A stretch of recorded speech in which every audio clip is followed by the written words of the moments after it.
I want to understand what you said about hate, that it destroys and breaks and separates. You have a neighbor. Are you close or far from him? Depending which neighbor. Great, so I have two examples of hate and love. Okay, let's take the neighbor that I hate. What's the connection between having hate in my heart towards him and stars blowing up? Or that suddenly at summer the temperatures are 10% higher, or the stock market falls. If I understand the equation that says that hatred brings destruction, I understand that it's a general equation that says that hatred causes disintegration and the collapse of systems on all levels. Yes. So what's the connection? This I don't get. The feeling I have towards my neighbor, it's a feeling that I have in my heart. It's a feeling towards my neighbor. How does my feeling suddenly become an operating force that builds, destroys? I understand. I understand. And the truth is, I I won't be able to explain it to you because the explanation has to be emotional. And if you feel hatred in your feelings, I can't obligate you or prove to you that this hate causes harm to nature.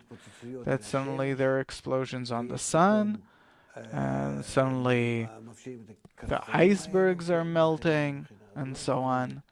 I can't say. You have to see these systems. So maybe we can take closer things. But scientists write a lot about it, and maybe you believe them. No, I'm not talking about faith or believing in anything. I'm not a big scientist. Just to understand. Okay, I'll explain. You said that the equation that hatred causes destruction is correct on all levels, whether something explodes on the sun or if something happens in our society, like with the stock exchange, or any other system that I know from my life, because the sun is a bit less interesting for me. How does my negative feeling towards the other, as you defined it as causing evil to someone else, causes the destruction of different systems? Because hate separates between all parts, and we live in a world which is round, and therefore, on all levels, still vegetative, animate, and people, on all these levels, there is one system which ties all these systems together. And if you, on a human level, are on the highest level of development in our world, by your hate towards your neighbors, well, suppose people like you, from above down, this is how you influence the entire system. You impact it, because by that you evoke a force, the force of hate, a force of distancing, of disgust, revulsion, the force of shattering. By that you operate a force. Your mind, your desire is a tremendous force in nature, tremendous. We don't know it. And by that, you truly create great destruction in the world. I'm not saying this to you from a religious perspective or faith or whatever, but humanity believes in it and they have a lot to say about it, because what are prayers? What are all these things that a person turns to something he thinks that he influences the system for the better? I'll give you an example. Unfortunately, in Israel in the past year, or for the few past years, every week, someone is being wiped out. Some criminal wipes out another criminal. What does he want? Either he puts explosives in his car or comes up with a motorcycle and shoots him, meaning there's an action of hate from one towards another, and it's expressed in action. I shoot him or I put explosives. Here you're telling me, without explosives, without shooting someone, the simple feeling of hate that a person has in his heart, this is what destroys in practice. Because I understand explosives, they explode cars. Bullets kill people. This is something that you see.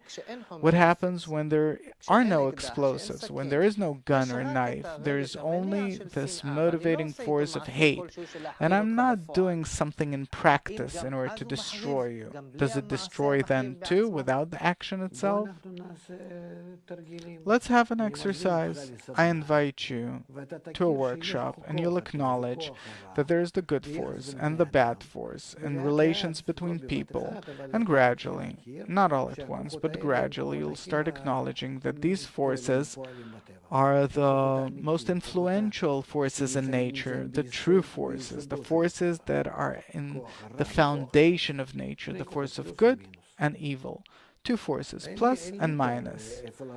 I have no other place to show it to you, only on yourself that you'll participate, and you'll feel, because your feelings are capable of discovering these forces. I can't simply show it in any other way, but when we talk about scientists, or real science, I'm talking about science, they talk about it, that we influence our world with the force of our mind, of our desire, which is actually the strongest force we have in our world. That's it.